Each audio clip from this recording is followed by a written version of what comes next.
The low hum of conversation blended with the clink of silverware against china as I balanced 3 plates along my forearm.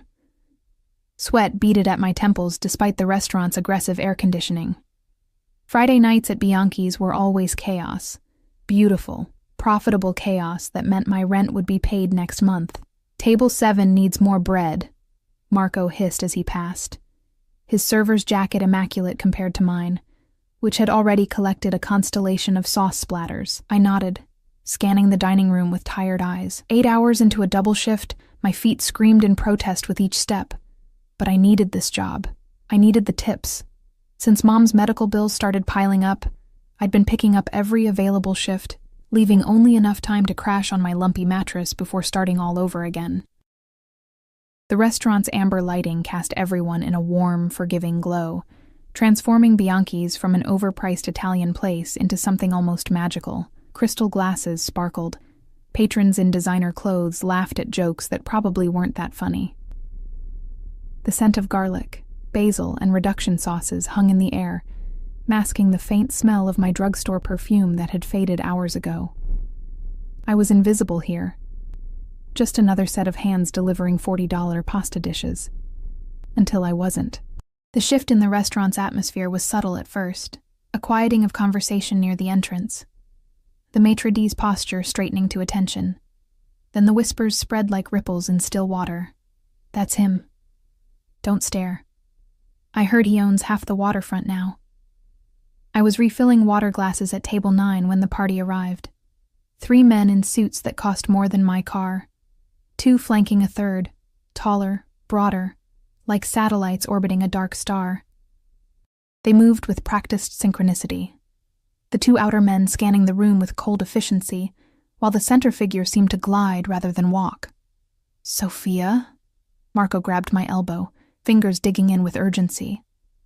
"Mr. Castellano's table is yours." His eyes held a warning. "Don't screw this up." My stomach dropped. Everyone knew about the Castellanos, even if nobody talked about them directly. Their import business was the worst-kept secret in the city. They didn't own Bianchi's, not officially. But they might as well have for how the staff scrambled whenever Dante Castellano decided to dine with us. "But I've never—" I started to protest. "He requested you." Marco cut me off, his voice dropping to a whisper. Specifically, you, by name. The room seemed to tilt slightly. How would he know my name? I'd never served his table before. I'd made sure of it, always swapping sections with other servers when he came in. Something about the way people fell silent in his presence made my skin crawl. "Fine," I muttered, smoothing down my apron with damp palms. "What does he usually order?" Marco shook his head. "Just be professional.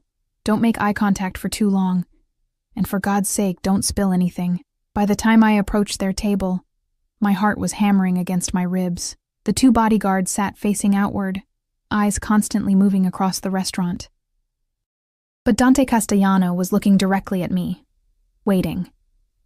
The air around him seemed charged, like the heaviness before a thunderstorm. He wasn't what I expected. In my imagination, mob bosses were either wrinkled old men or grotesque caricatures of masculinity. Dante Castellano was neither, maybe 40, with olive skin and dark hair just beginning to silver at the temples. His features were sharp, but not harsh. High cheekbones, straight nose, jaw strong enough to cast shadows. He wore a charcoal 3-piece suit that fit him like it had been poured onto his frame, a silver tie clip catching the light when he moved. But it was his eyes that made my steps falter. Dark as espresso, they caught me, held me, seemed to peel away layers I didn't know I had. "Good evening, gentlemen," I managed to say, proud when my voice didn't shake. "Welcome to Bianchi's. May I start you with something from the bar?" One bodyguard ordered scotch, the other, water. Dante Castellano hadn't stopped watching me, hadn't even blinked. "Sophia Russo," he said, my name in his mouth sounding like something precious and breakable. Not a question.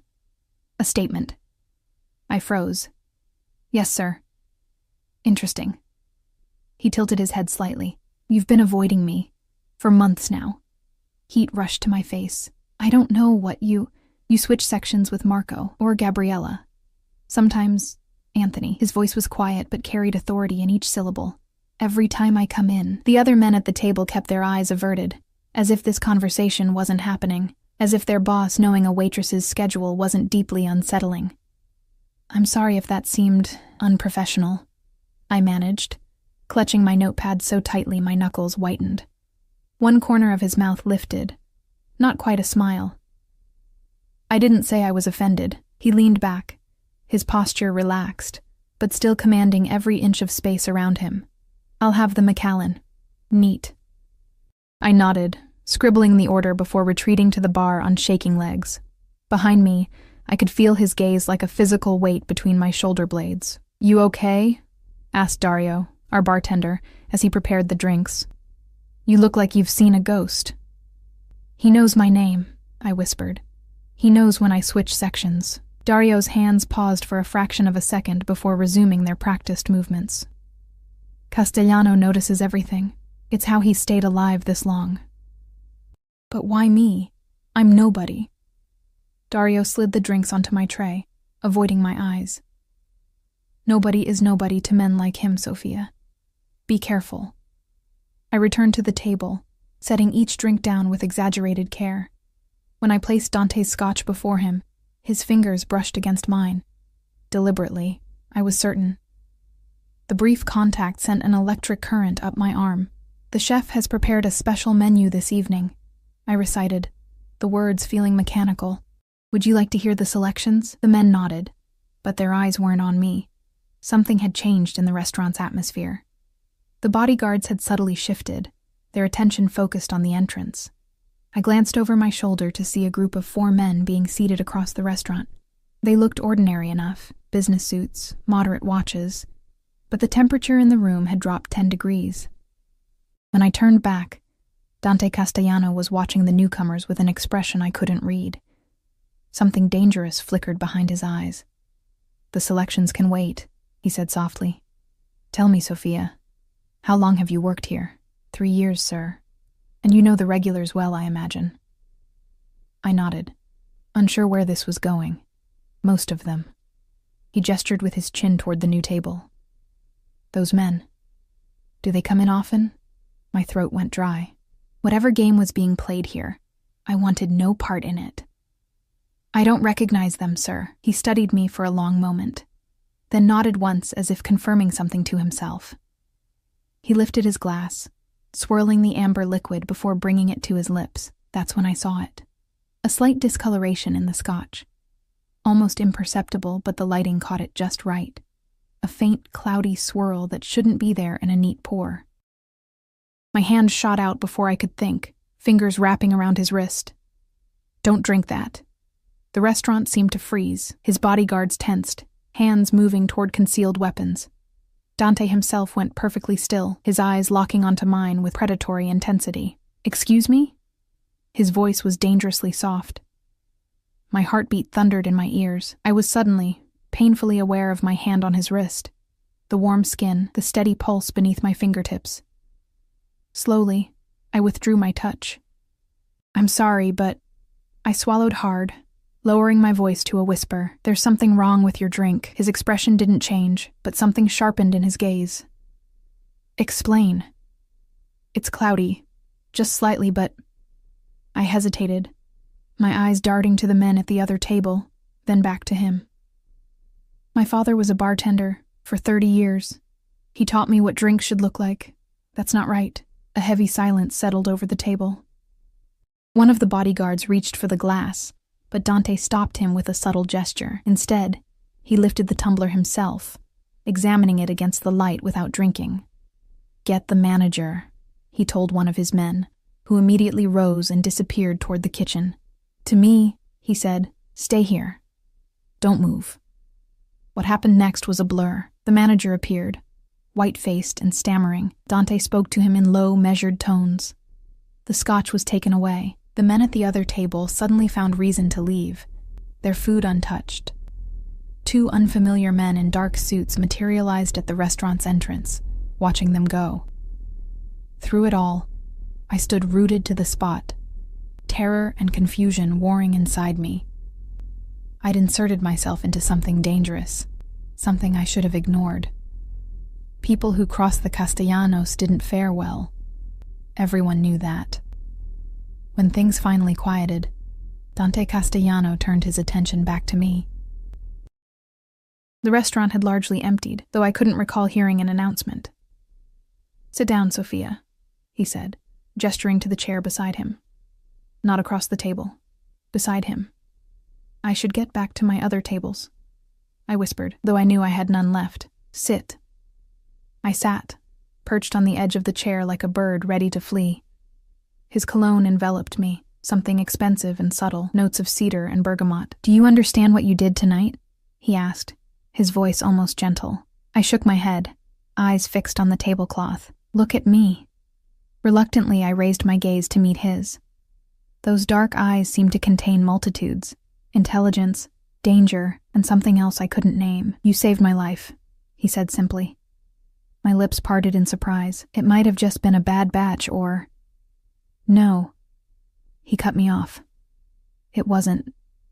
The implication settled over me like a shroud. Someone had tried to poison Dante Castellano, and I had stopped it. "Why would you do that?"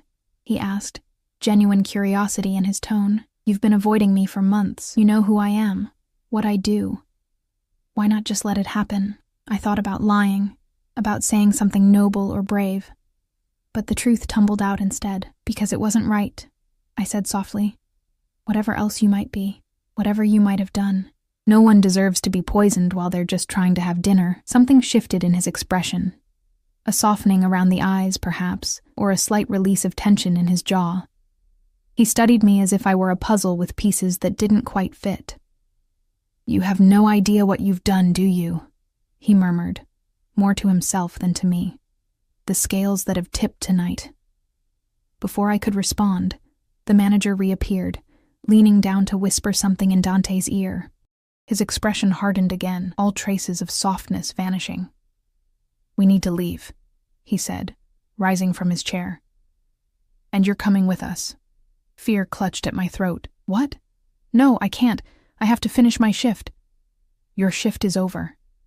His tone left no room for argument. "You're not safe here anymore." One of the bodyguards placed a thick envelope on the table, enough cash to cover their unordered meals many times over, while the other moved to stand behind my chair.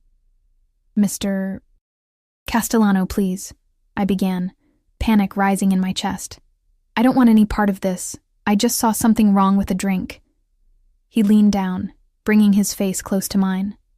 I caught a whiff of his cologne again, mixed with the faint scent of expensive fabric and something uniquely him. "You made yourself part of this the moment you stopped me from drinking," he said quietly. "And now there are men who know your face, your name, and the fact that you interfered with their plans."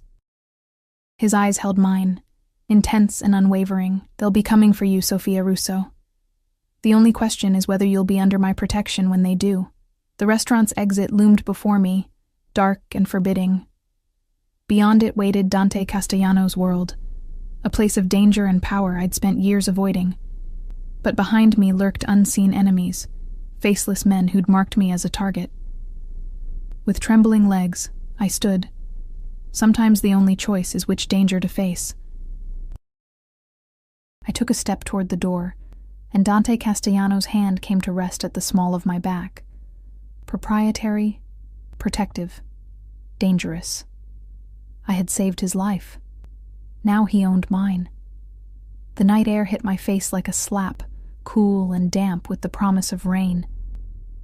Dante's hand remained at my back, guiding me toward a sleek black Escalade idling at the curb. One bodyguard walked ahead, the other behind, creating a human corridor that left me no escape route. "I need to get my purse," I said, my voice sounding small even to my own ears. "My coat is still inside. They'll be brought to you," Dante replied, not slowing his stride. A third man I hadn't seen before opened the SUV's door. The interior was dimly lit, all black leather and tinted windows. Dante gestured for me to enter first. I hesitated, reality crashing down around me. I was about to get into a car with the city's most notorious crime lord. Every crime show I'd ever watched, every warning my mother had ever given me about strange men screamed in my head. "I can't just disappear," I protested, digging in my heels. My mother will worry. I have a roommate. People will look for me. Something that might have been respect flickered across Dante's face. You're not disappearing, Sophia. You're coming to my home where I can ensure your safety while my men clean up this situation. And then what?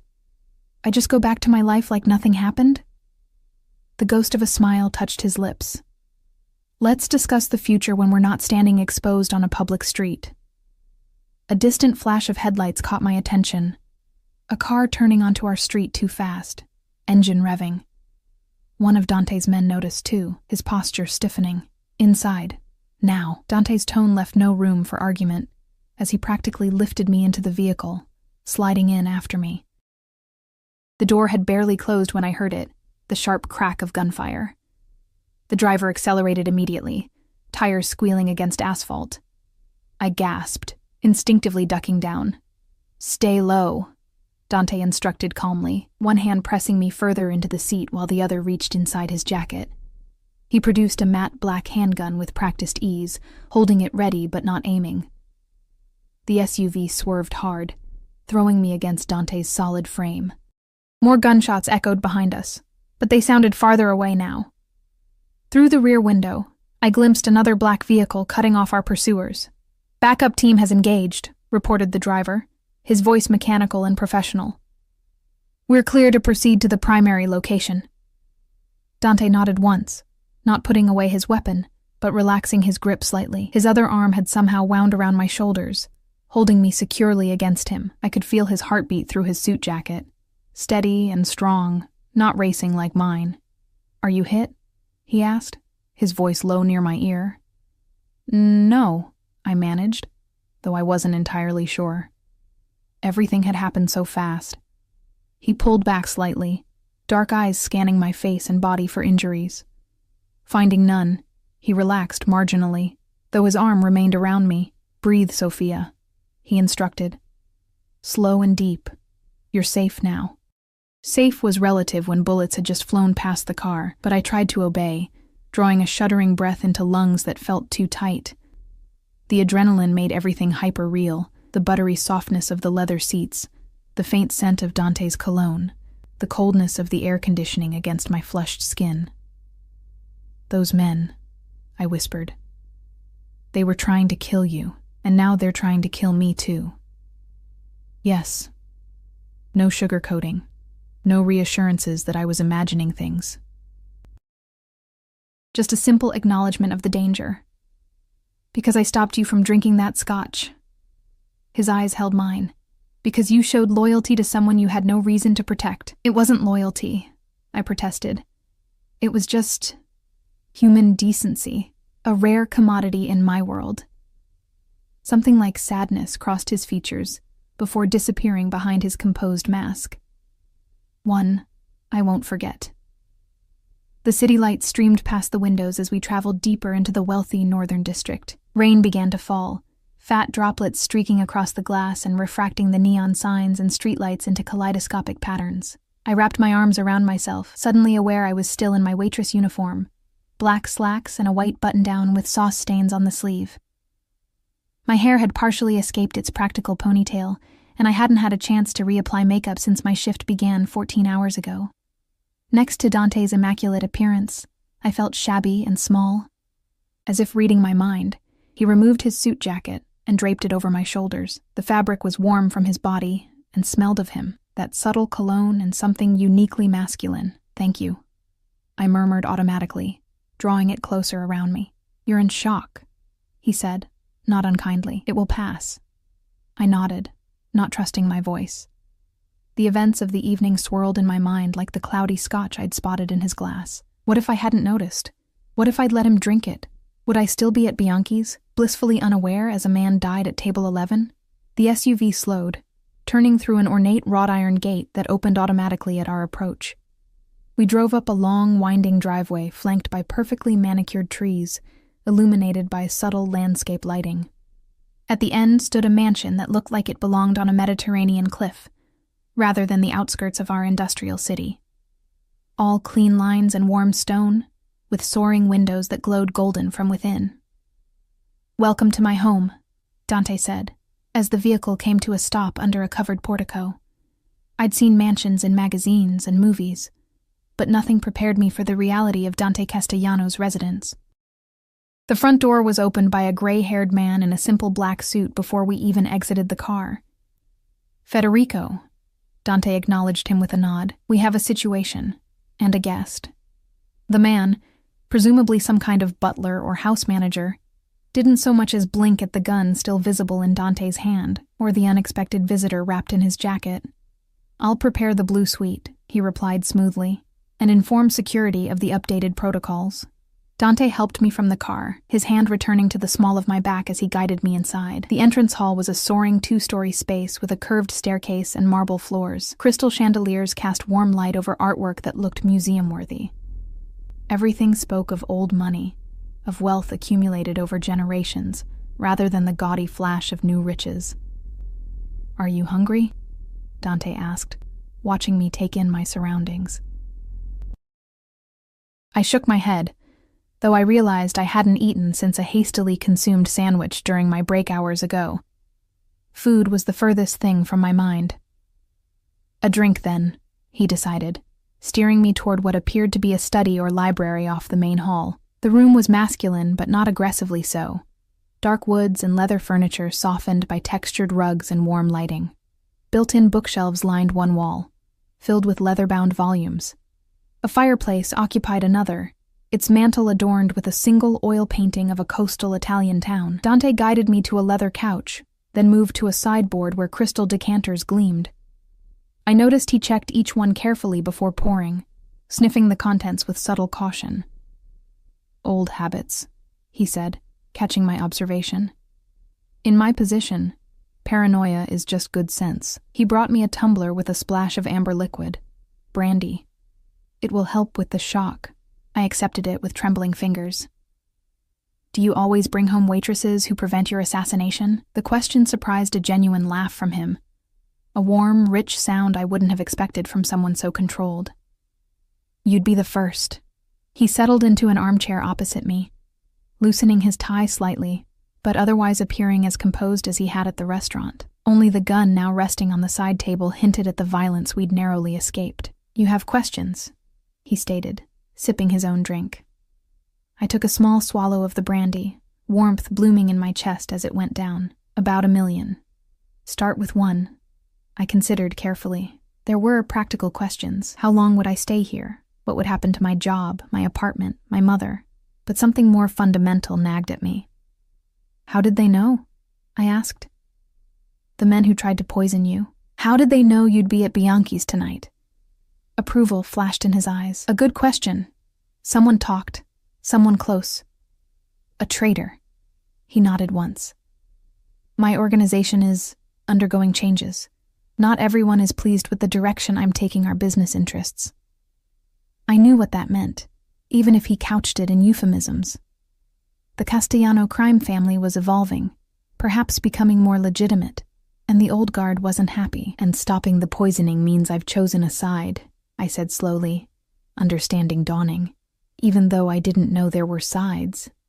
"Precisely." A knock at the door interrupted us. Federico entered, carrying my purse and coat from the restaurant, along with a small overnight bag I didn't recognize. "I've taken the liberty of procuring some essentials for Miss Russo," he said, setting the items on a chair. "Josephine has prepared the blue suite and can assist with anything else required." "Thank you, Federico." Dante's tone was polite but dismissive. When we were alone again, I clutched my purse to my chest like a shield. "How do you know my last name?" A slight smile touched his lips. "I know many things about you, Sophia Russo. 26 years old. Graduated with honors from the State University with a degree in literature, but never pursued a career in publishing, supporting a mother with multiple sclerosis.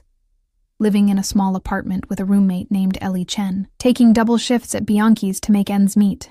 Ice slid down my spine. "You've been investigating me?" "I make it my business to know everyone who works in establishments I frequent," he replied smoothly, "especially those who go out of their way to avoid me." The brandy suddenly felt sour in my stomach. "That's disturbing. It's survival." He set down his glass, leaning forward with his elbows on his knees.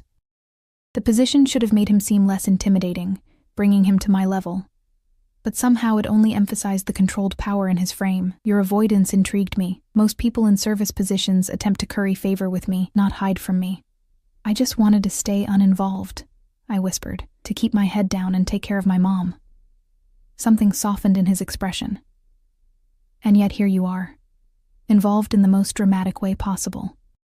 A wave of exhaustion crashed over me, the adrenaline finally draining away to leave me hollow and shaking. What happens now? Now, he said, rising to his feet. You rest.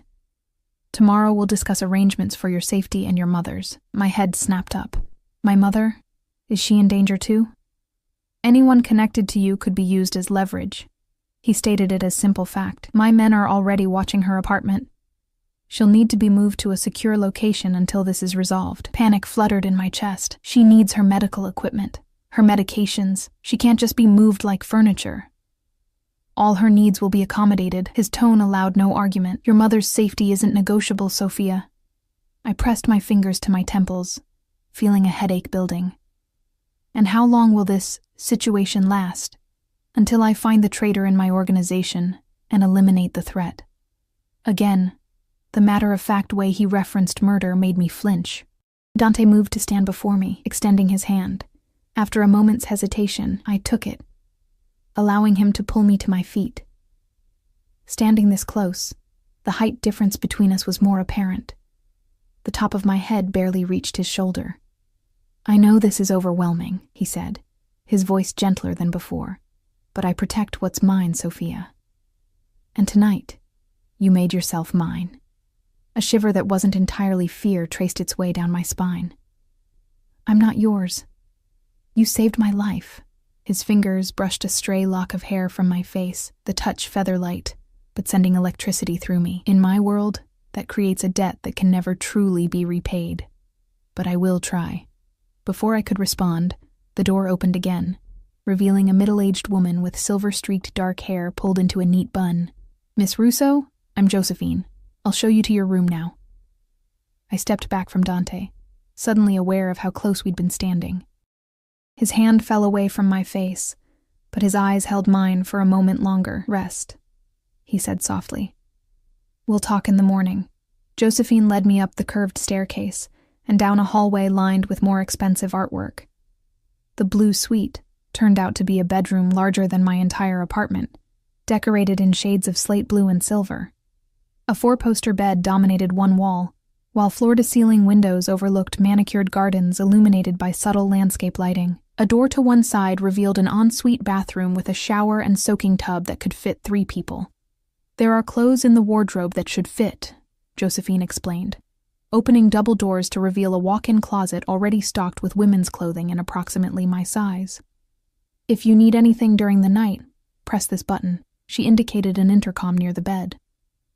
I nodded numbly, too overwhelmed to form words. The house is fully secured, she added, perhaps reading the fear in my face. No one enters or leaves without Mr. Castellano's knowledge. She paused at the door.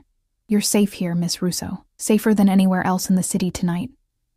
When she left, I sank onto the edge of the bed, my fingers still clutching my purse. Inside was my phone, my connection to my normal life. I pulled it out with trembling hands, seeing notifications for 3 missed calls from my roommate, Ellie. I should call her, explain what? That I'd been kidnapped by a crime lord for my own protection after stopping an assassination attempt? That men with guns had shot at us as we fled the restaurant? Instead, I texted, got invited to a private party after work, staying overnight. We'll explain tomorrow. Don't worry. It was vague enough to buy me time, but specific enough to prevent her from filing a missing persons report. I added a quick, tell Mom I'll call her in the morning before setting the phone aside. In the enormous bathroom, I stared at my reflection in a mirror, framed in what looked like actual silver. My face was pale, dark circles prominent beneath my eyes. My hair had completely escaped its ponytail, hanging in limp waves around my shoulders. I looked exactly like what I was, an exhausted waitress caught in a situation far beyond her control. I showered in water hot enough to turn my skin pink, using unfamiliar products that smelled of jasmine and sandalwood. Afterward, I found silk pajamas in the closet that fit suspiciously well, along with a plush robe that felt like being wrapped in a cloud. Despite my exhaustion, sleep eluded me. Every time I closed my eyes, I heard gunshots and screeching tires. I saw the cloudy swirl in Dante's drink, the cold calculation in the eyes of the men at the other table. I wandered to the windows, looking out at the moonlit garden below. Somewhere out there, men with guns patrolled the perimeter of Dante Castellano's estate. Somewhere in the city, other men hunted for me, wanting me dead for a split-second decision made on instinct rather than calculation. One floor below, separated by hardwood and plaster, Dante Castellano was likely still awake, plotting the demise of his enemies, planning how to use me, the waitress who'd saved his life, to his advantage. I'd spent 3 years avoiding his notice, and in one evening, I'd bound my fate to his more thoroughly than I could have imagined. My mother, my job, my tiny apartment with its second-hand furniture, all of it felt like another lifetime now. I pressed my forehead against the cool glass, watching raindrops trace paths down the other side. Whatever happened next, I knew with bone-deep certainty that my life would never be the same. I had stepped from the shadows into Dante Castellano's world of power, wealth, and danger, and despite the silk pajamas and marble bathroom, I had never felt more vulnerable. Morning arrived with soft golden light filtering through curtains I hadn't closed completely. For a disorienting moment, I didn't recognize my surroundings. The plush bedding, the high ceiling, the unfamiliar weight of silk against my skin. Then the events of the previous night crashed over me like a wave, and I sat bolt upright. Dante Castellano, the poisoned drink, gunfire, a mansion with armed guards. My phone showed 7:38 a.m. and 3 more texts from Ellie, increasingly concerned despite my reassurances. I quickly responded that I was fine and would explain everything soon, though I had no idea what explanation I could possibly give. A soft knock interrupted my thoughts. I clutched the covers higher, suddenly aware of how vulnerable I was. Yes? The door opened to reveal Josephine, carrying a silver tray. Good morning, Miss Russo. I've brought you some breakfast. She set the tray on a small table by the windows. Fresh fruit, yogurt, pastries still warm from the oven, and coffee that smelled like heaven. Normal, civilized breakfast foods that seemed utterly incongruous with my situation. Mr. Castellano would like you to join him in his study at 9, she continued, moving to the closet. I've laid out some suitable options for you to wear. My instinct was to ask if I had any choice in the matter, but I swallowed the sarcasm. None of this was Josephine's fault. Thank you, I managed instead. When she left, I picked at the food, my appetite at war with my anxiety. The coffee at least was necessary, rich and perfectly brewed. Nothing like the burnt diner sludge I usually gulp down between tables. The suitable options turned out to be a pair of tailored black pants and a cashmere sweater in soft blue, along with underwear still bearing tags from an expensive boutique. The fact that everything fit perfectly only underscored how thoroughly Dante had investigated me, down to my clothing sizes. At precisely 8:57, I made my way downstairs, following the path Josephine had shown me the night before. The mansion was different in daylight, less intimidating, but more impressive. Sunshine streamed through massive windows, illuminating details I'd missed in the darkness. The intricate inlay of the marble floors, the subtle texture of hand-painted wallpaper, fresh flowers arranged in crystal vases. I paused outside the study door, gathering courage, then knocked softly. Come in. Dante sat behind a massive desk, suit jacket draped over his chair, shirt sleeves rolled up to reveal strong forearms as he worked on a laptop. The morning light caught the silver at his temples, giving him an oddly distinguished air despite the gun I could see within easy reach. He closed the computer as I entered, giving me his full attention. Did you sleep? He asked, gesturing for me to take a seat opposite him. Not really, I admitted. It's hard to rest when men with guns are hunting you. Something that might have been guilt flickered across his face, a fair point. I perched on the edge of the leather chair, trying not to fidget under his steady gaze. Have you found them? The men who tried to poison you? We're making progress. He steepled his fingers, studying me with those dark, penetrating eyes. But that's not your concern. Not my concern? I couldn't keep the edge from my voice. They shot at me too, remember? A slight smile touched his lips. You have spirit, Sophia. I respect that. The smile faded. But the less you know about certain aspects of my business, the safer you'll be. I crossed my arms. What about my mother? You said she needs to be moved. It's being arranged.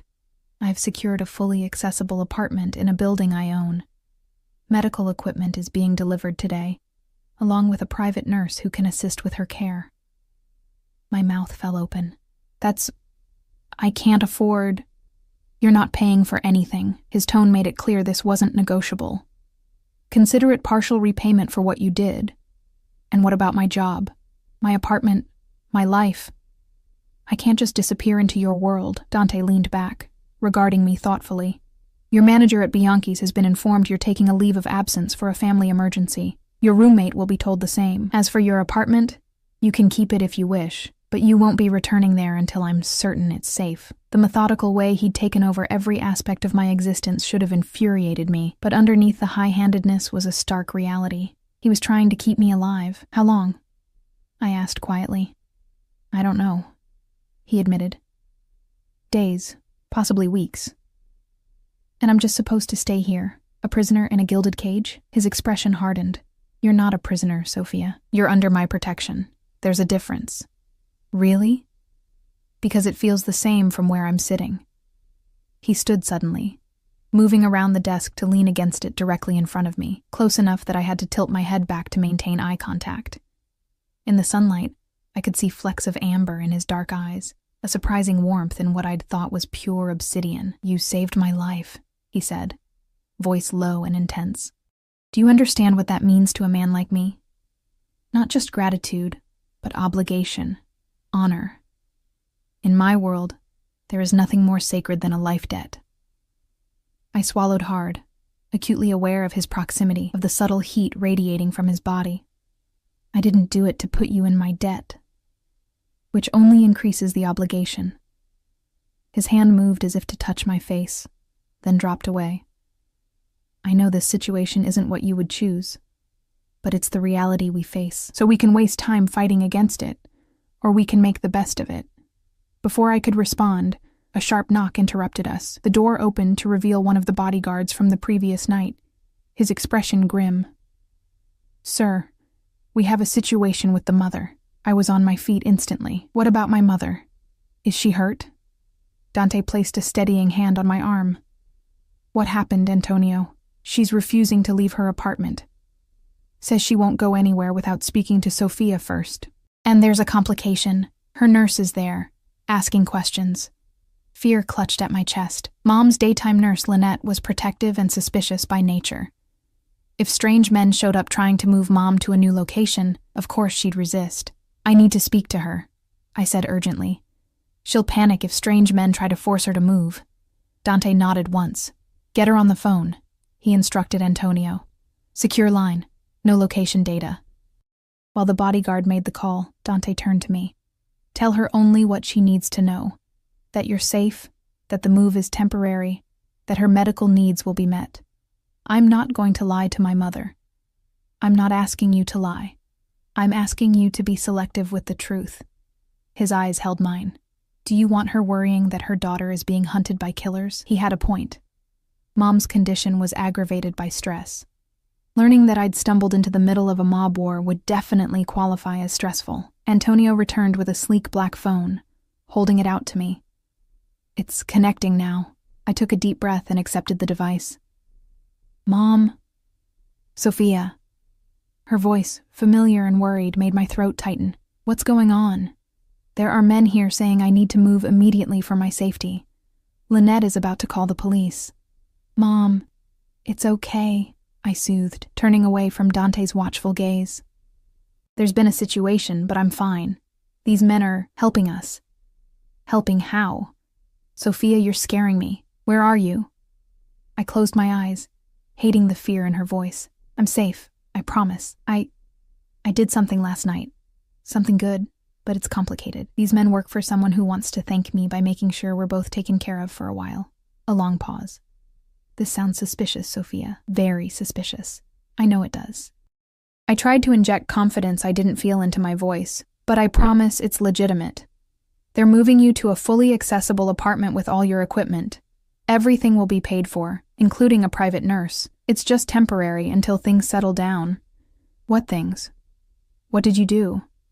I glanced back at Dante, who was watching me intently. I helped someone. Someone important. I can't say more right now, but I will explain everything when I see you. And when will that be? Soon, I promised, hoping it wasn't a lie. Please, Mom, trust me. Let them help you move. Put Lynette on the phone. There was a rustling sound as she passed the phone. Lynette's suspicious voice came through clearly. Who are these people, Sophia? They look like trouble. They're security, I said, choosing my words carefully.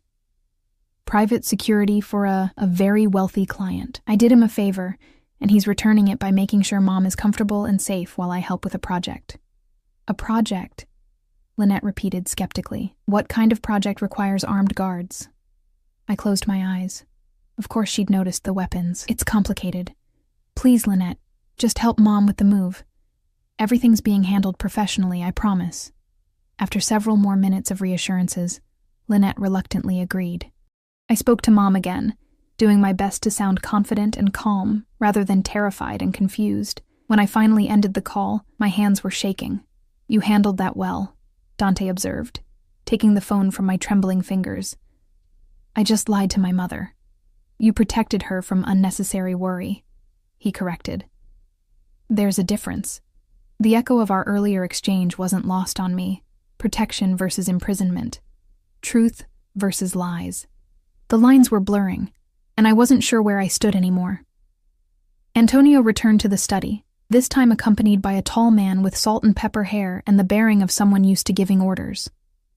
They spoke to Dante in rapid Italian that I couldn't follow, tension evident in their postures. Dante responded sharply, gesturing toward me once. The older man's eyes flicked in my direction, assessing, before he nodded reluctantly and continued in English. The Russo woman complicates matters, he said, as if I weren't standing right there. She's a liability, a weakness that can be exploited. She's under my protection, Dante replied, his tone leaving no room for argument. That's not negotiable, Salvatore. The man, Salvatore, pressed his lips together in obvious disagreement but didn't push further. The Moretti faction is making noise about territorial encroachment. They're claiming the hit attempt was unrelated to our internal issues. Convenient, Dante said dryly. And false. Find me proof of who ordered it. Salvatore nodded, then hesitated. There's also the matter of the shipment arriving tonight. Security protocols need to be adjusted given the current situation. I didn't want to know what kind of shipment a crime family would be receiving. I looked away, studying the pattern of the carpet with sudden interest. We'll discuss that privately, Dante said, glancing at me. Sophia, would you give us a moment? Being dismissed like a child should have irritated me, but in truth, I was relieved. The less I knew about Dante Castellano's criminal enterprises, the better. I was halfway to the door when Salvatore spoke again. One more thing. Lorenzo wants a meeting. Says he has information about who might have talked. The name meant nothing to me, but Dante's reaction was immediate. A subtle tensing of his shoulders, a hardening around his eyes. Lorenzo, he repeated, voice dangerously soft. Interesting timing. Should I arrange it? Yes, here, tonight. Dante's eyes found mine as I paused at the door. And Sophia will join us. What? I blurted, forgetting my intention to slip away quietly. Why would I be at a meeting about your business? Salvatore looked equally displeased. She's a civilian, Dante. This is family business. She's the reason I'm alive to conduct family business, Dante countered. And Lorenzo should see that. It will be educational for him. I didn't like the sound of that, didn't like being used as some kind of object lesson in whatever power play was unfolding. But before I could protest further, Federico appeared at my elbow, somehow materializing exactly when needed. Miss Russo, if you'll come with me, he said smoothly. Josephine has prepared the garden room for your use this morning, with no graceful way to refuse.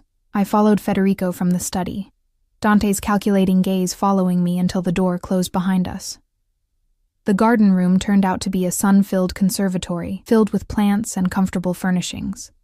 Floor-to-ceiling windows overlooked meticulously landscaped grounds, giving the illusion of being outdoors while remaining safely inside the secured perimeter. Mr. Castellano thought you might appreciate a change of scenery, Federico explained, gesturing to a table where books, magazines, and a tablet had been arranged. There's also a selection of refreshments, and the Wi-Fi password is listed here. He indicated a small card. The thoughtfulness of the gesture was almost as unsettling as Dante's more obvious power plays. I settled onto a wicker chair, picking up one of the books. A recent bestseller I'd been wanting to read but couldn't afford. How long have you worked for Mr. Castellano? I asked Federico impulsively. The butler's expression remained professionally neutral. I served his father before him, and now I serve the son. So you know everything about the family business. A ghost of a smile touched his lips. I know what I need to know to perform my duties, Miss Russo. As should we all. With that gentle warning, he left me alone in the sun-drenched room, surrounded by luxury and comfort that couldn't quite mask the danger beyond the glass. I tried to read, but couldn't focus. Instead, I found myself drawn to the windows, watching the armed men who patrolled the grounds with military precision. The estate was a fortress, beautiful but deadly, much like its owner. Hours passed this way, with Josephine bringing lunch that I barely touched. My phone buzzed occasionally with messages from Ellie or my mother, each one harder to answer than the last as my excuses grew thinner. In the late afternoon, as shadows lengthened across the lawn, I noticed increased activity at the main gate. More security personnel appeared, taking positions throughout the grounds. A sleek black Mercedes passed through the checkpoint, followed by 2 more identical vehicles. The meeting with Lorenzo was about to begin. Josephine arrived shortly thereafter, her normally calm demeanor slightly strained. Mr. Castellano requests your presence in the main dining room in 30 minutes. I've prepared appropriate attire in your suite. The appropriate attire turned out to be a deep blue cocktail dress that fit like it had been tailored specifically for me, along with heels I'd never be able to afford on a waitress's salary. Makeup and jewelry had been laid out as well. Subtle enhancements rather than dramatic transformation. I stared at my reflection, barely recognizing the woman who looked back. Gone was the exhausted server in a stained uniform. In her place stood someone who could plausibly belong in Dante Castellano's world. Elegant, composed, expensive. It was all surface, of course. Underneath, I was still the same. Terrified, out of my depth, trapped in a situation spinning rapidly beyond my control. A knock at my door signaled it was time. One of Dante's security men, not Antonio, but another whose name I didn't know, had come to escort me downstairs.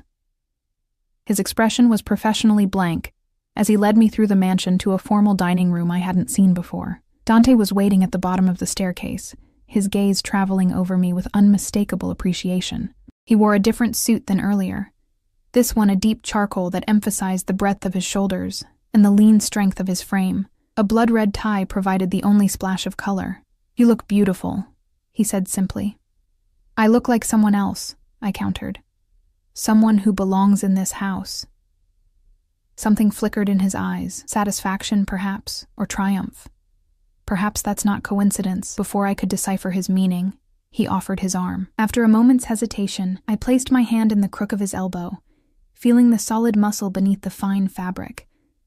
What am I supposed to do in there? I asked quietly, as we approached the dining room. What role am I playing?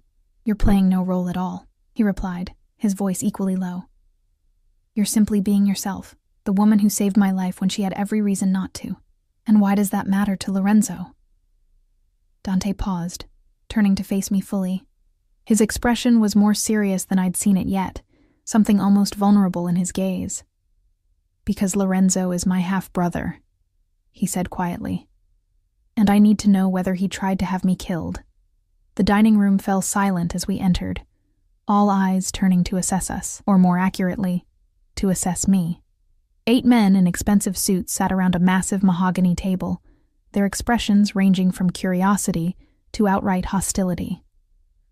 At the far end, directly opposite Dante's empty chair, sat a man who could only be Lorenzo, younger than Dante by perhaps a decade, with the same dark coloring but sharper features, like a sketch of Dante drawn with harder lines and less subtlety. Dante's hand pressed against the small of my back, guiding me toward the empty chair to his right.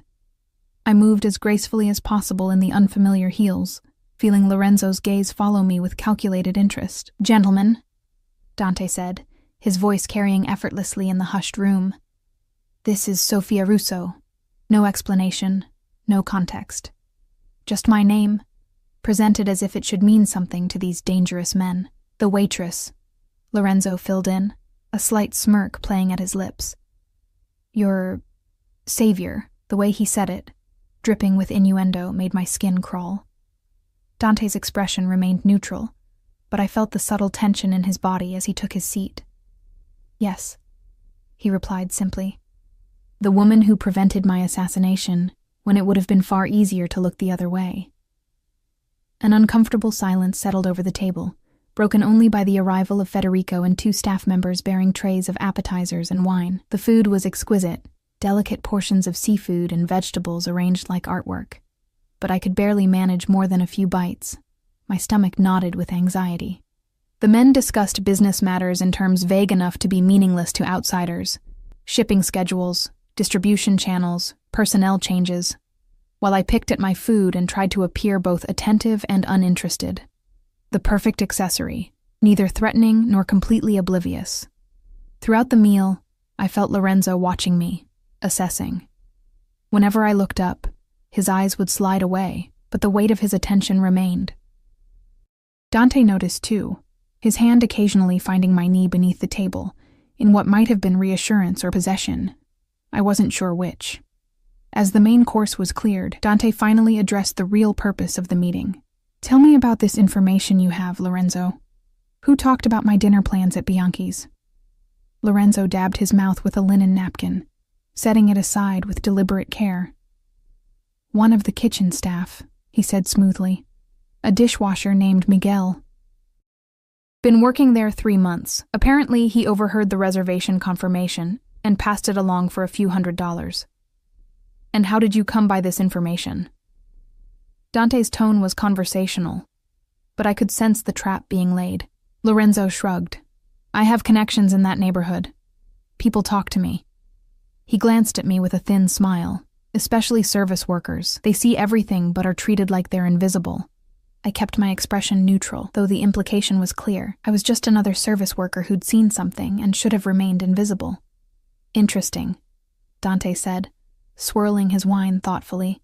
"And Miguel is where now?" "Unfortunately, he seems to have left town quite suddenly, but I'm sure he can be found, if necessary." Salvatore, seated halfway down the table, made a soft noise of disbelief. Convenient timing. Lorenzo's smile tightened. "What are you suggesting, old man?" "I suggest nothing," Salvatore replied mildly. "I merely observe." Tension crackled in the air like static electricity. I glanced at Dante, finding his expression unreadable as he studied his half-brother with the focus of a chess master contemplating his opponent's move. "Sofia," Dante said suddenly, his gaze still on Lorenzo, "tell my brother about the men you saw at Bianchi's that night." All eyes turned to me. I swallowed hard, my mouth suddenly dry. 4 men in business suits, I said, my voice softer than I intended. I cleared my throat and continued more firmly. "They were seated after Mr. Castellano arrived. They ordered quickly but didn't eat. They seemed to be watching your table. Did you recognize any of them?" Dante prompted. I shook my head. "No, but they seemed nervous. One kept checking his watch. They left immediately after I hesitated, not wanting to mention the poisoned drink directly." "After you saved my life," Dante finished for me. Lorenzo's expression had grown increasingly strained. "And this is relevant how? Street thugs hired for a job always get nervous." "Street thugs," Dante repeated thoughtfully. "Interesting that you know what type of men they were, since Sofia never described their appearance or manner, only their actions." A dangerous silence fell over the table. Lorenzo's jaw tightened, a muscle twitching visibly. "You're reaching, brother." he said finally. I made a logical assumption. Did you? Dante's voice remained pleasant, but his eyes had hardened to obsidian. Sophia, the men who pursued us from the restaurant, would you say they were street thugs? I thought about the coordinated precision of the attack, the professional way they'd maneuvered in traffic. No, I answered truthfully. They seemed trained, organized. Lorenzo's hand tightened around his wine glass. Are you actually taking the word of a waitress over your own blood? Blood, Dante repeated, something dangerous flickering in his expression. Yes. Let's talk about blood, Lorenzo, about loyalty, about family. One of the other men, younger than most, with a thin scar along his jawline, shifted uncomfortably. Perhaps this conversation should be private. No, Dante said sharply. I want witnesses. I want everyone to see the truth. He leaned forward, his gaze never leaving Lorenzo's face. Where were you on Tuesday between 2 and 4 p.m.? The seemingly random question caught everyone by surprise, including me. Lorenzo blinked, momentarily thrown. What? I was at the club, meeting with the Ricci representatives. You know this. I do know this, Dante agreed, because I had you followed. He reached into his jacket and withdrew his phone, tapping the screen before sliding it toward the center of the table. A video began to play, showing Lorenzo in what appeared to be a private room at an upscale club, engaged in heated conversation with two older men. The Ricci brothers, Dante narrated unnecessarily, are competitors, the same men who would benefit most directly from a change in Castellano leadership. Lorenzo's face had gone pale beneath his tan. Business discussions, nothing more. Turn up the volume, brother, Dante suggested softly. When Lorenzo didn't move, Salvatore reached for the phone, increasing the volume. Lorenzo's voice emerged clearly from the device. After tomorrow night, once it's done, the old agreements are void. We negotiate fresh terms. The video ended, leaving a damning silence in its wake. Lorenzo's eyes darted around the table, finding no allies in the hard faces of his father's men. You've misunderstood, he began, desperation edging into his voice. I was referring to... Stop. Dante's command cut through the room like a blade. You've betrayed this family. You've betrayed me. And you've failed. Lorenzo's expression twisted from fear to something uglier, resentment, hatred, jealousy. You were never supposed to run this family, he spat. Father's precious heir, his legitimate son, while you plotted from the shadows, Dante finished. Undermining everything our father built, everything I've worked to legitimize. Legitimize? Lorenzo laughed bitterly. You're gutting our operations, turning us into corporate drones. This isn't what we are. It's what we will be, Dante countered, his voice low but carrying easily in the tense silence. A legitimate enterprise with legitimate power. No more blood in the streets, no more territory wars. And my blood? Lorenzo asked, a sneer twisting his handsome features. Is that to be spilled for your new vision? The question hung in the air, charged with deadly significance. I glanced at Dante, seeing something painful cross his features. Regret, perhaps, or mourning for what might have been. You tried to kill me, Dante said softly. What do you think? Lorenzo's hand moved suddenly, reaching inside his jacket. Before I could process what was happening, two of Dante's men had drawn weapons, training them on Lorenzo with deadly focus. I wouldn't, Salvatore advised, his own hand hovering near what I assumed was a concealed gun. Lorenzo froze, then slowly withdrew his hand, empty. A brittle smile crossed his face. So this is it? An execution at the dinner table? No, Dante said, surprising everyone. Not here. Not now. He stood, buttoning his suit jacket with calm precision that belied the violence humming in the air. Take him to the boathouse. We'll finish this privately. Two men moved immediately to Lorenzo's sides, gripping his arms firmly. As they pulled him to his feet, his gaze locked on me with such naked hatred that I flinched back. This is because of her, he hissed. Your waitress. Your weakness. Dante's expression didn't change, but his voice dropped to a dangerous whisper. No, brother. This is because of you. Your greed. Your betrayal. He nodded to the men. Take him. As Lorenzo was led away, his final glare burned into me, a promise of vengeance that chilled me to the bone. The remaining men at the table sat in uncomfortable silence, none meeting my eyes. Dante turned to me, his expression softening marginally. You should rest. Federico will escort you to your room. It was a dismissal, gentle but firm. I wanted to protest, to demand answers about what would happen next, but the dining room suddenly felt suffocating. I stood on legs that threatened to buckle, nodding numbly. Gentlemen, I managed, the politeness absurd in the context of what I'd just witnessed. Federico appeared silently at my elbow, guiding me from the room. As we reached the doorway, Dante's voice stopped us. Sophia. I turned back, finding his gaze intent upon me. Thank you, he said simply, for your honesty. I nodded once, unable to form words, and let Federico lead me upstairs to my suite. Once alone, I kicked off the uncomfortable heels and paced the plush carpet, hugging myself as tremors began to rack my body. I'd just participated in what amounted to a mob tribunal. A man, Dante's own brother, was being taken to a boathouse to be, what? Interrogated? Executed. I didn't want to know, but the possibilities played in vivid detail behind my closed eyelids. An hour passed in this state of agitated distress. I'd changed from the elegant dress back into the comfortable clothes Josephine had provided earlier, but nothing could ease the tension knotted between my shoulder blades. A soft knock at the door made me jump. Yes? I called, my voice breaking slightly. Dante entered without waiting for further permission.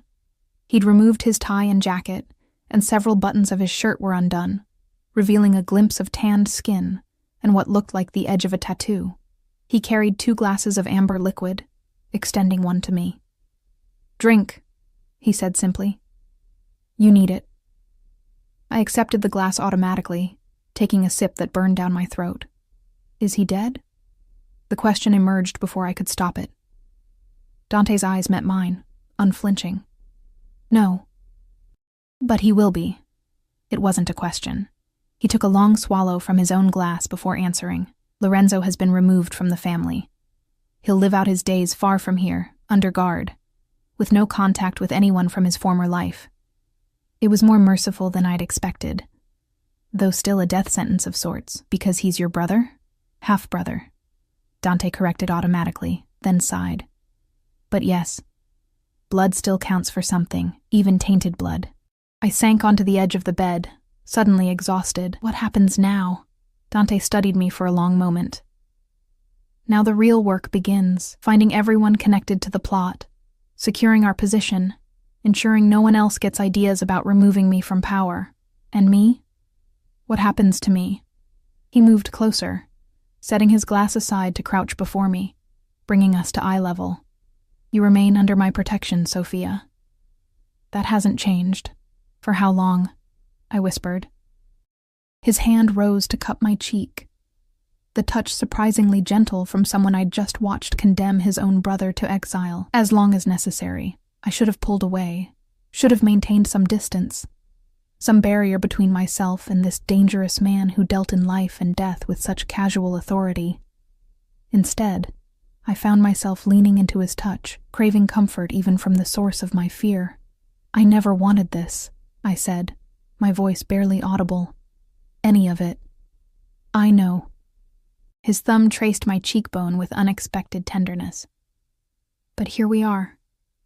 Here we were indeed, a waitress and a mafia boss, bound by violence and protection, by debt and gratitude, by something else I wasn't ready to name, growing between us like a hothouse flower, beautiful and potentially toxic. Days blended into each other within the sheltered confines of Dante's estate. I spoke to my mother daily on secure lines, reassuring her that I was fine, that her new accommodations were temporary, that everything would return to normal soon. The lies became easier with repetition, though the guilt never diminished. A week after Lorenzo's removal, Dante informed me that it was safe for me to visit my mother.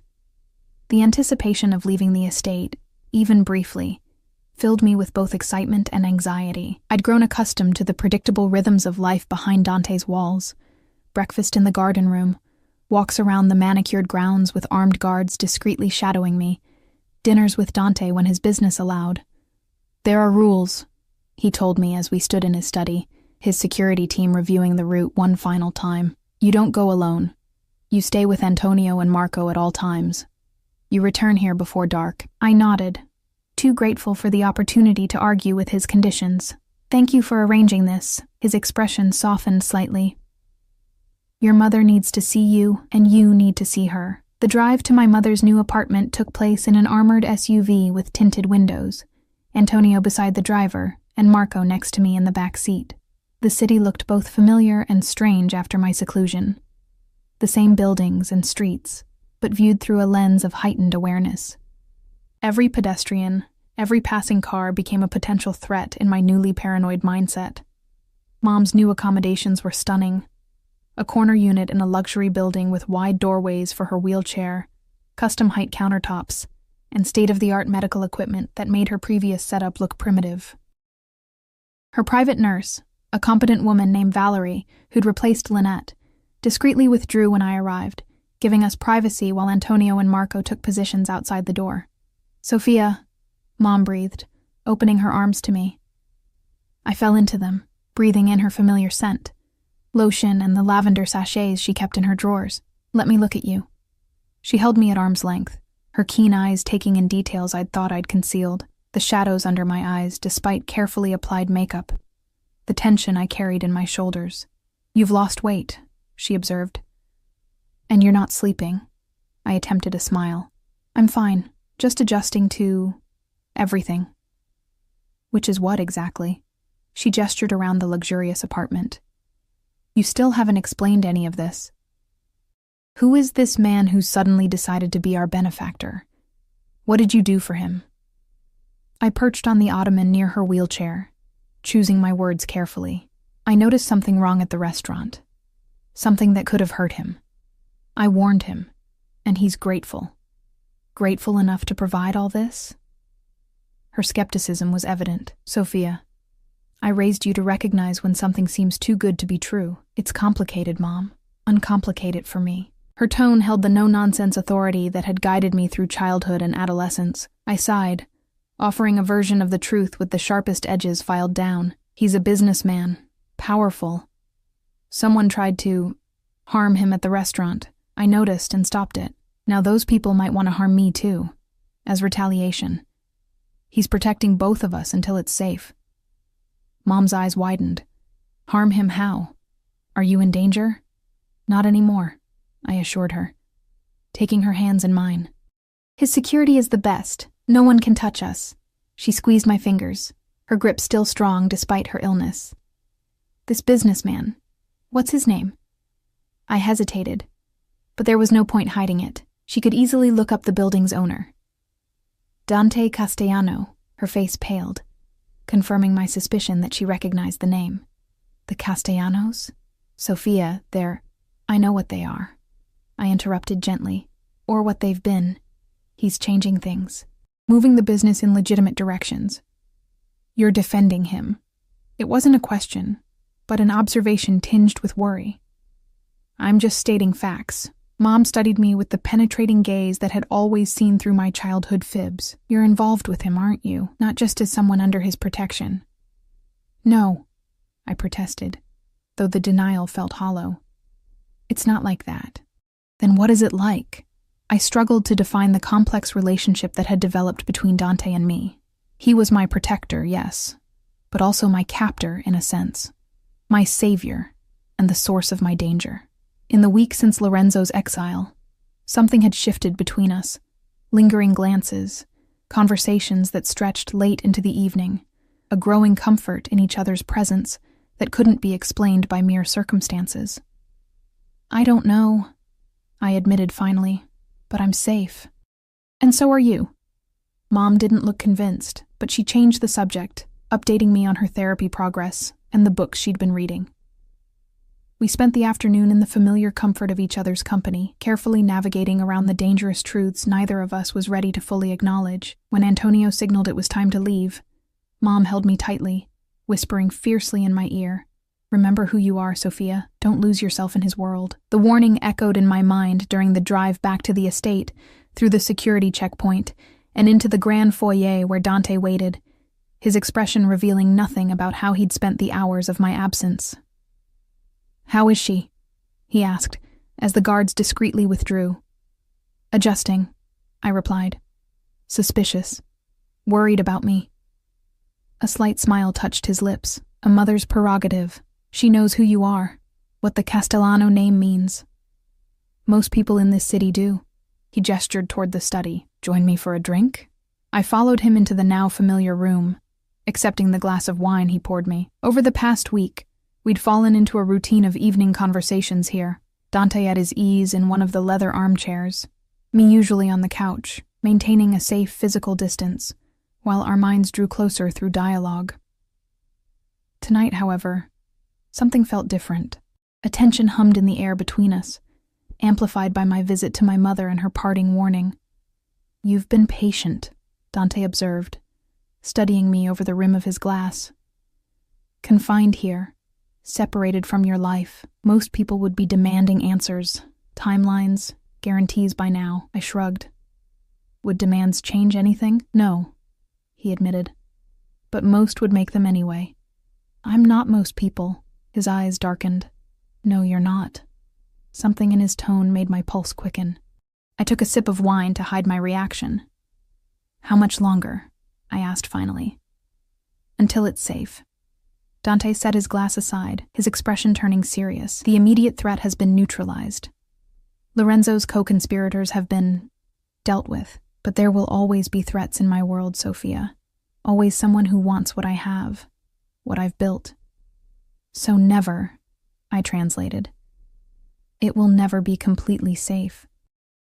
He rose from his chair, moving to sit beside me on the couch, closer than our usual careful distance. "Not never, but not yet." I should have moved away, maintained the boundary we'd tacitly established. Instead, I found myself turning toward him, drawn by the magnetic pull he'd always exerted on me, even when I'd been avoiding him at the restaurant. "I can't stay here forever," I said softly. "This isn't my life. This isn't me." His hand came up to cup my cheek, just as it had the night of Lorenzo's betrayal. "Isn't it? You've adapted to this world with remarkable ease. You navigate dangerous men and complex situations with natural grace.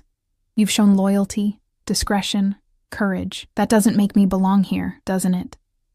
His thumb traced my lower lip, sending shivers through me. "You saved my life, Sophia. You tied your fate to mine in that moment. Perhaps there's a reason beyond coincidence." I wanted to reject the suggestion of destiny, of some cosmic purpose in our meeting. But sitting here, with the warmth of his hand against my skin, and the intensity of his gaze holding mine, it was difficult to dismiss the sense that we had been moving toward this moment all along. "What are you suggesting?" I whispered. "Stay," he said simply. "Not as someone under my protection. Not as a guest. As my partner." The word hung in the air between us, laden with meaning beyond its simple syllables. Partner? In what sense? Business? Life? Something in between? "I don't know anything about your business," I hedged. A small smile played at his lips. "I'm not asking you to run my empire, Sophia. I'm asking you to be with me. The rest we can figure out together." "Be with you," I repeated slowly. "As what exactly?" In answer, he leaned forward, pausing with his lips a breath away from mine, giving me time to pull away, to say no. When I remained still, neither advancing nor retreating, he closed the distance. The kiss was gentle at first, questioning, but quickly deepened as something broke loose inside me. Weeks of tension, fear, and unacknowledged attraction culminated in this moment. My hands clutching the fine fabric of his shirt as his arms encircled me, drawing me closer. When we finally broke apart, both breathing heavily, reality came crashing back. I pressed my forehead against his chest, trying to gather my scattered thoughts. "This is insane," I murmured. "A month ago I was hiding from you at the restaurant. Now you want me to... What? Be your girlfriend? Your wife?" His fingers threaded through my hair, tilting my face up to meet his gaze. I want you to be mine, in whatever way feels right to you. The form is less important than the substance. And if I say no, if I want to go back to my old life? A shadow crossed his face. Then I would ensure your safety as best I could, set you up somewhere new, far from here, with enough money that you and your mother would never want for anything. His voice roughened. And I would regret losing you every day for the rest of my life. The naked honesty in his words struck me more powerfully than any practiced seduction could have. This dangerous man, accustomed to power and control, was offering me a genuine choice and showing me his own vulnerability in the process. I need time, I said finally. To think. To be sure. He nodded, releasing me reluctantly. Take all the time you need, but know this, Sophia. I protect what's mine, always. And from the moment you saved my life, you became mine in a way that transcends ownership or possession. You became essential. The word resonated through me, essential. Not a possession or a trophy or a temporary fascination, something necessary, integral, vital. I stood shakily, needing distance to clear my head. Good night, Dante. His eyes followed me to the door. Good night, Sophia. Sleep eluded me that night as I paced the blue suite, weighing impossible choices. Returned to my former life, always looking over my shoulder, wondering if Dante's enemies had found me. Or step fully into his world, with all its danger and moral ambiguity, but also its protection, its luxury, its power. And underneath those practical considerations lay the more troubling question. What did I feel for Dante Castellano? Was it Stockholm Syndrome, mere proximity and dependence creating the illusion of deeper emotion? Or was there something real between us? Something that might have grown even without the dramatic circumstances of our connection. Dawn was breaking when clarity finally came. I showered and dressed with deliberate care, choosing clothes from the wardrobe that now felt less like a costume and more like a second skin. When I descended to the dining room, Dante was already there, drinking coffee and reading something on his tablet. He looked up as I entered, his expression carefully neutral despite the question in his eyes. I took the seat beside him rather than across the table, a small but significant choice. I've made my decision. He set down his tablet, giving me his full attention, and I want to go back to Bianchi's, I said, watching his face fall slightly before I continued, to collect my final paycheck and formally resign. Understanding dawned in his eyes, quickly replaced by something warmer. And then I want to learn about your business, your world. The legitimate parts first, I clarified. I can't promise I'll ever be comfortable with the other aspects. The other aspects are diminishing by the day, he said. That was always my plan, to transition the Castellano Empire into something that can stand in the light. With me by your side, he took my hand, bringing it to his lips in a gesture that felt both old-fashioned and perfectly suited to him. With you as my partner, my conscience, my balance. The world I was choosing wasn't safe or simple. There would be dangers, compromises, difficult decisions ahead. But looking into Dante's eyes, I saw something worth the risk. A future being forged from a complicated past. A man evolving beyond the legacy he'd inherited. A chance to be not just protected, but essential. Partners, I agreed, turning my hand to intertwine my fingers with his. As the morning sun streamed through the windows, illuminating us in its golden light, I thought of the cloudy swirl in a glass of scotch that had altered the course of my life. One small observation, one moment of decision, had led me here, to Dante Castellano's side, to a new beginning neither of us could have anticipated. I had saved his life, and in return, he had given me a new one.